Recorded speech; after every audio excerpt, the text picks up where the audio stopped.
ইবিট Liu and he is from Malaysia. মালয়েশিয়ার একজন দাঈ আল্লাহ, তিনি তাবলীগের সঙ্গে সম্পৃক্ত। খুব মনোযোগ দিয়ে শুনবেন। ওনার কিছু ভিডিও দেখে I'm really shocked, মানে এটা অবাক করা বিষয়। উনি একজন আমাদের মতো দাঈ আল্লাহ, দাড়ি আছে, টুপি আছে, ওনার মতো একজন মানুষকে আমি দেখলাম। উনি নর্তকীদের নাচ গান যেখানে হয়, মদের বার, নাচের বার, সেখানেও ইসলামের সুমহান বাণী নিয়ে পৌঁছে গিয়েছে।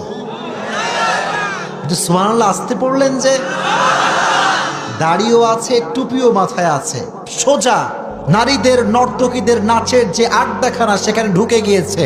সব নারীরা অশ্লীল পোশাক পরিহিতা, যখন দেখতে পাচ্ছে মদের বার যেখানে নারীদের সয়লাভ, একজন হুজুর মানুষ, মাওলানা মানুষ দাড়ি টুপি পরে এখানে কেন আসছে, সব একত্রিত হয়ে গিয়েছে। কেন আপনি এসেছেন এখানে? Why you came here? কেন আসছেন? উনি ছোট্ট একটা মাইক নিলেন, ইসলামের কথাগুলোকে এতটা ন্যাচারালি প্রেজেন্ট করলেন, সুন্দর করে সাবলীল ভাষায় উপস্থাপন করলেন, প্রত্যেকটা নারীর কলিজায় গিয়ে কথাগুলো আঘাত করেছে।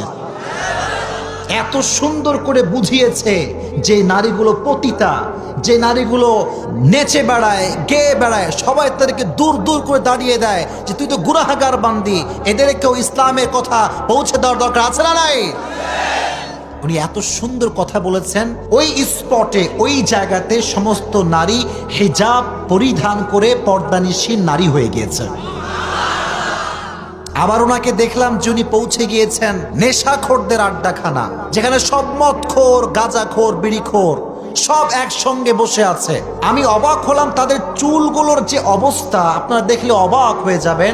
এই পাশে নাই, এই পাশে নাই, মাঝখানে বিশাল বড় চুল। এই কাটিং বাংলাদেশেও আছে না নাই?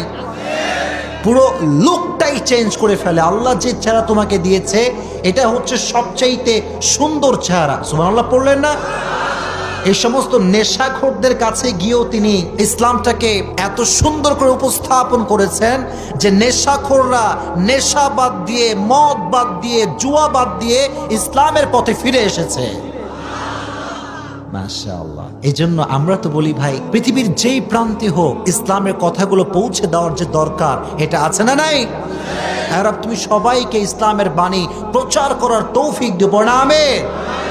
সবার কাছে পৌঁছে দিবেন। ইসলাম কখনো কারো মাঝে বিভেদ করে না। There is no difference between black and white, between upper and lower, between the rich section of the society and the poor section of the society, between the member of the parliament and rich shareholder. Everyone is equal, completely equal, 100% equal. There is no difference between them in the day of judgment.